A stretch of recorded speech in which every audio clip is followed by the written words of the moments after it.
Salam alaikum, alors c'est une nouvelle vidéo d'exercice de mécanique rationnelle 1, série numéro 3. Alors aujourd'hui on va traiter l'exercice numéro 2. Alors dans l'énoncé, voilà, vous avez l'exercice 2. Alors vous avez une barre homogène de longueur L de 10 mètres, voilà, en bleu, voilà, et de masse M égale à 0,5 kg est attachée à un mur, voilà, en jaune, un mur par l'intermédiaire d'une articulation, voilà, c'est-à-dire ça peut tourner, voilà, un point fixe, où c'est-à-dire la barre peut tourner autour de ce point-là. Aussi, la barre est attachée par son centre de masse au milieu à une corde, voilà, qui passe par une poulie de masse négligeable et à laquelle est attachée une masse M1, voilà, en rouge, égale à 0,2 kg. Le système est en équilibre statique. Déterminer la tension de la corde, la valeur de l'angle alpha, voilà, que fait la tige avec le mur vertical, la réaction au point A, voilà, qu'applique cette articulation sur la barre. Voilà. Alors, je vais vers la résolution. Voilà.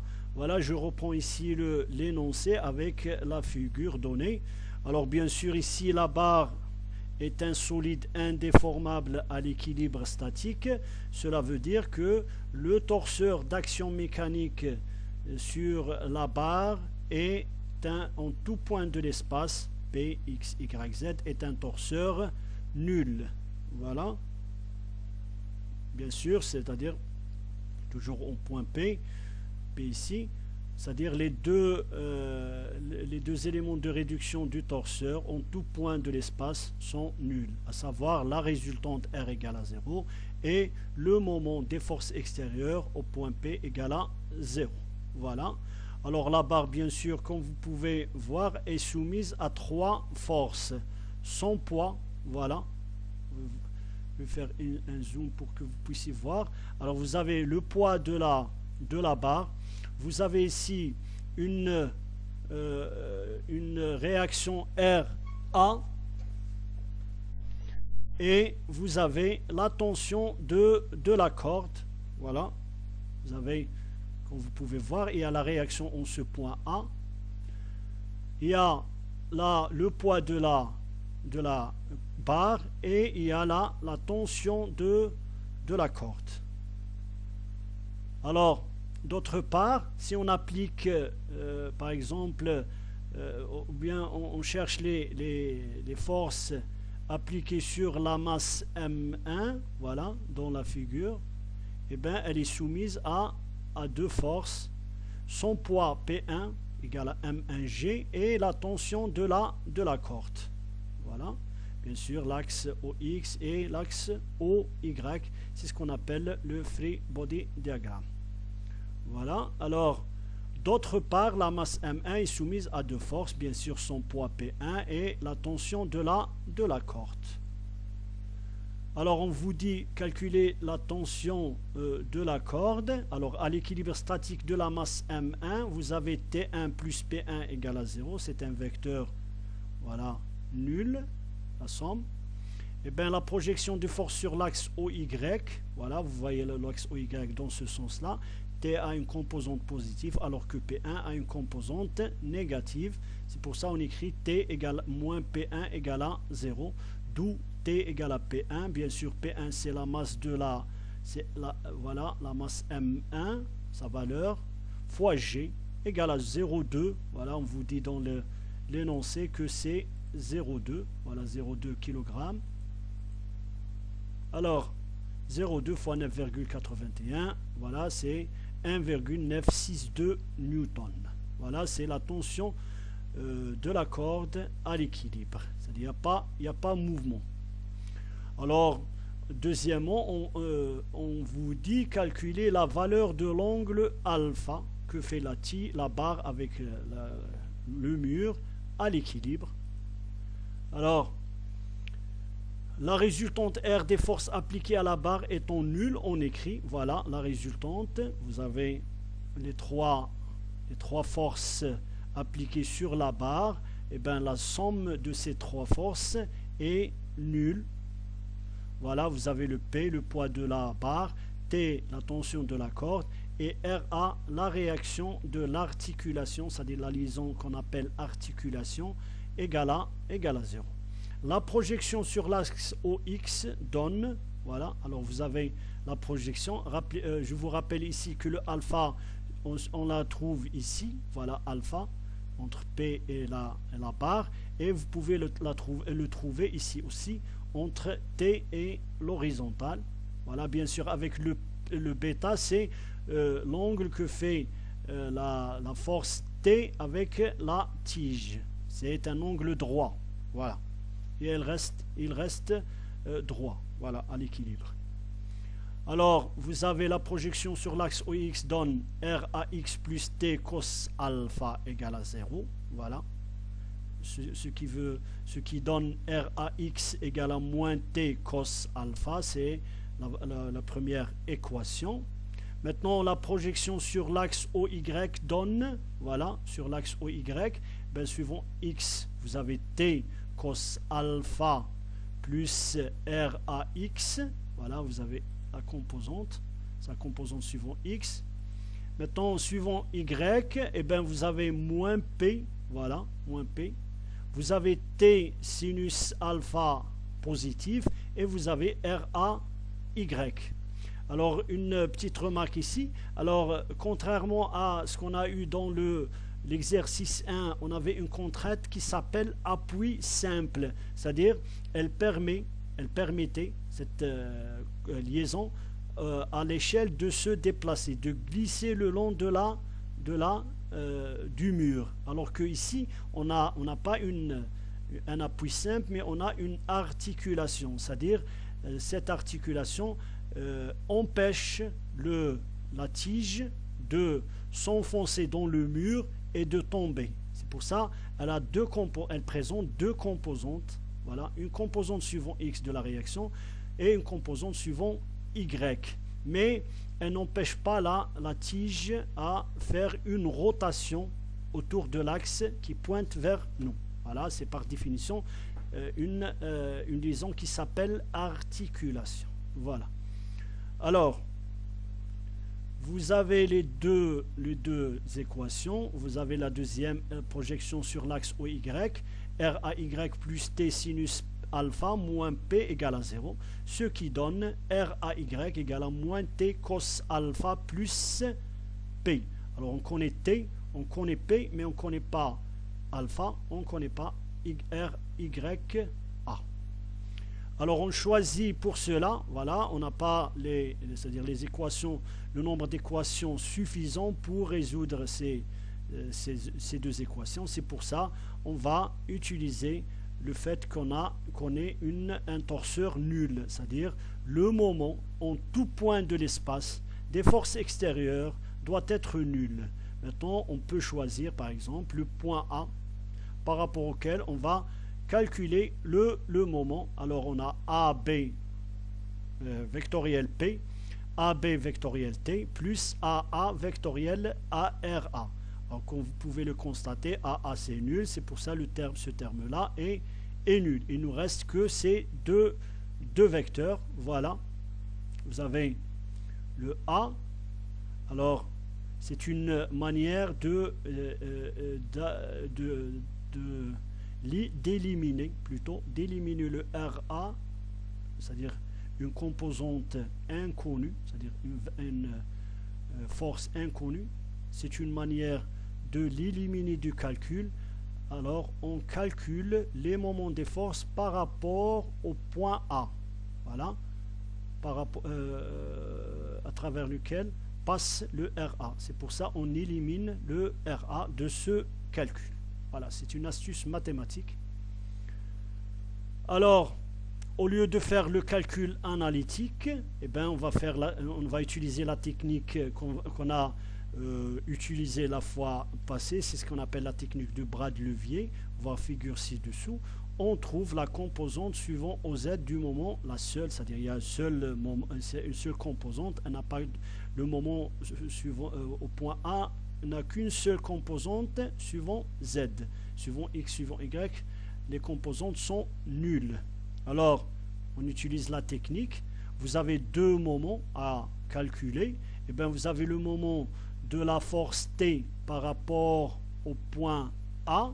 Voilà. Je reviens là. Vous avez le moment de T par rapport au point A. Et bien, vous avez le AB, vectoriel T. Et vous avez aussi le moment de la force P par rapport à A. Mais la fois passée, qu'est-ce qu'on a dit? On a dit que le module du moment de T par rapport à A, c'est quoi? C'est le T fois le bras de levier de T par rapport à A, voilà, avec un signe qu'on va définir, voilà. C'est pour ça, le bras de levier de T par rapport à A, et bien qu'est-ce qu'on fait? On va tracer deux lignes parallèles, l'une passant par le point, voilà, le point par rapport auquel on calcule le moment, et l'autre passant par confondu plutôt avec la ligne d'action de la force T, voilà, ici, point. Maintenant, le bras de levier, c'est quoi? C'est cette distance entre ces deux parallèles. Alors vous avez le L sur 2, rappelez-vous, le L sur 2, voilà, vous avez le T ici, et bien la distance entre ce point-là et ce point-là, c'est L sur 2. Alors le bras de levier, c'est L sur 2, et bien le module du moment de la force T par rapport au point A, c'est quoi? C'est T fois L sur 2 fois L sur 2. Maintenant, le signe, soit on aura un signe plus, soit on aura un signe moins. Et bien dans ce cas-là, vous avez, je vais prendre le T de là et je vais le mettre, voilà, pour confondre son point d'action avec le point A. Et je vais de AB, voilà, de ce vecteur qui relie le point A au point d'action de la force T, vers T. Voilà, et comme vous pouvez le constater, c'est une rotation anti-horaire. Anti-horaire, parce que je fais cette rotation-là, et bien je prends le signe plus. Voilà. Maintenant, je fais la même chose pour le moment de la force P qui s'applique ici. Voilà. Et bien, là, la ligne d'action de la force est dans cette direction. Je trace une ligne parallèle à la ligne d'action de P et qui passe par A. Voilà, c'est le bras de levier de la force P par rapport à A. Elle est égale à L sur 2 sinus alpha. Vous avez alpha ici.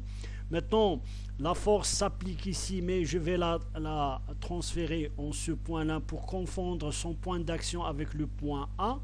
Et je vais du vecteur AB, voilà, vers P. Alors comme vous voyez, c'est un sens horaire, c'est le sens horaire, c'est pour ça que je prends le signe moins avec le module de ce moment, c'est bien P fois L sur 2 sinus alpha. Voilà, c'est comme ça qu'on trouve la composante suivant Z du moment par rapport au point A. Voilà, c'est pour ça que j'ai écrit, j'aurai cette équation-là. Voilà l'expression de la composante du moment au point A suivant Z. Voilà, il y a le signe moins, il y a le signe plus, le bras de levier de la force T, L sur 2, le bras de levier de la force P par rapport au point A, c'est L sur 2 sinus alpha. Voilà, bien sûr, RA, le moment de RA, c'est nul. Voilà, bien sûr, le moment des forces étant nul, c'est-à-dire MZA égale à 0, on obtient, voilà, de là. Alors bien sûr, ça A égale à 0, le L saute, le 2 saute, et j'obtiens sinus alpha égale à T, c'est-à-dire la tension de la corde, divisé par le poids de la barre. Et bien la tension, on va voir qu'elle est égale à 1,962 newton. La masse, plutôt le poids de la barre égale à son poids 0,5. Voilà. On vous dit que c'est une barre de m égale à 0,5 kg. Voilà, égale, tout calcul fait, j'aurai 0,4. Le sinus alpha égale à 0,4. Et bien, je tire de là alpha qui est égal à un angle de 23,57 degrés. Voilà, on vient de déterminer la valeur de cet angle-là, que fait la barre avec la verticale. Alors bien sûr, on peut à partir de l'équation 1, rappelez-vous, l'équation 1, on a RAX moins T cosinus alpha. Alors T connu, alpha connu, je peux trouver la valeur de RAX, la composante suivant X de la réaction de l'articulation sur la barre RAX égale à moins T cos alpha. Bien sûr, c'est moins 1,962 fois cosinus 23,57. Vous trouvez quelque chose de négatif, moins 1,798 newton. Bien sûr, newton, c'est pour une valeur positive, c'est le module. Et voilà. L'équation 2, voilà, l'équation 2, vous avez l'équation 2, et bien RAY, la composante suivant Y de la réaction de l'articulation sur la barre, voilà, au point A, égale à moins T cos alpha plus P. T connu, alpha connu, P connu, je peux trouver la valeur de RAY, et bien 0,5 fois 9,81, c'est le poids de la barre, moins, voilà, 1,962 cosinus 23,59. Alors, apparemment, c'est le cosinus, c'est toujours le cosinus. Et bien, c'est 4,12 newtons. C'est-à-dire que la composante de RA suivant Y, elle est suivant Y, c'est-à-dire elle est dans le sens de OY, alors que RAX, elle est dans le sens contraire, sens opposé de OX. Voilà. Finalement, la barre est soumise. Bien sûr, ici, on a supposé que RAX a une composante suivant X, positif, mais finalement, on trouve que c'est négatif. C'est-à-dire, on doit changer de sens pour le RAX, alors que RAY a un sens positif. Finalement, la barre est soumise aux forces de coordonnées, les trois forces. Vous avez le P, voilà, c'est écrit sous cette forme, bien sûr, moins suivant J, voilà, vers le bas. T, je remplace T cosinus alpha I plus T sinus alpha J. Voilà, je remplace les composantes et je trouve T a une composante positive suivant I, une composante positive suivant J. Maintenant, pour RA, eh ben, je remplace RAX, I plus RAYJ égale à moins 1,789I plus 4,12J. Ce sont les composantes de la réaction dans l'articulation. Alors, je vous donne ici, je donne ici les forces RAY. Voilà, vous avez une composante positive et une composante négative, moins 1,798. C'est dans ce sens-là. Voilà. Alors que pour T, a une composante suivant Y, 0,784 et une composante suivant X, 1,798. Voilà, Newton, en Newton. Maintenant, le P, le poids de la barre, égale à moins 4905 vers le bas. Maintenant, c'est une articulation, c'est le type de liaison entre le mur et la barre, c'est une articulation, c'est-à-dire elle présente deux composantes de réaction, de force, mais elle n'empêche pas la barre à faire une rotation. Voilà, c'est une articulation. Voilà, bien sûr avec un angle égal à 23,57 voilà, degrés. Voilà les composantes des différentes forces appliquées sur la barre. Maintenant, vous pouvez voir que, par exemple, suivant X, vous avez cette force et cette force qui s'annulent, puisqu'elles ont le même module, mais de signes différents. Maintenant, si vous prenez par exemple 4,12 plus 0,7884, et bien vous devez trouver 4,905 qui balance la force du poids de la barre. Voilà. Ainsi, on termine la résolution de l'exercice numéro 2.